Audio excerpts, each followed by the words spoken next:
You are so right. You are so right.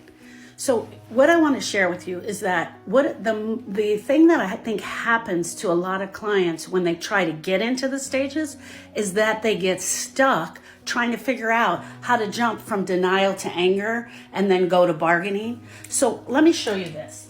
Like I said, grief is not linear. It doesn't go in a straight line. So we're not going to go to stage 1 and then stage 2 and then stage 3, 4, or 5. We do not jump in order and then come out here and be done. That's a lot of what the grieving in stages feels like. And so this confuses people when they can't figure out how to get from denial to anger, or they can't figure out how to get from anger to bargaining. It becomes very confusing. But like you said, you use it as a guide. And that's where acceptance comes in. When we get to acceptance, we finally say, yes, grief, I see you. And I'm going to allow the emotions of this grief to come in. I'm going to be okay with it. And I'm going to sit with it for 1 minute. And I'm going to sit with this anger that I'm so mad that he left me. I'm so mad that this happened to me. And I'm going to sit with it for a minute. So yes, we can 100% have acceptance and allow the emotions in. I agree with you on that.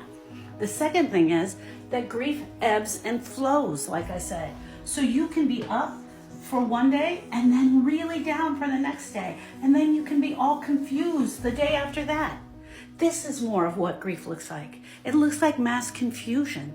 It looks like we don't know where we're going. But accepting the emotions that are coming in is the first step that we need to take when we are grieving. I love this answer, and I love that you shared this because it gives us continued time and to talk about grief and share about grief so that people can learn. Hear me out. When I had to walk up the stairs to tell my sister that her son had in fact drowned, I had no tools for grieving. But the first thing I came upon were these stages, and they just didn't fit. And this, my friend, is more of what it looks like. And if you or anyone out there wants to use the stages, by all means, I would never push back. But I want you to understand that in order to grieve, the very first thing that we have to do is allow in the emotions. We have to allow in the numbness, the sadness, the brokenness, the broken heart, the fear, the anger. We got to take it all. We have to agree to take it all. And that's why it's so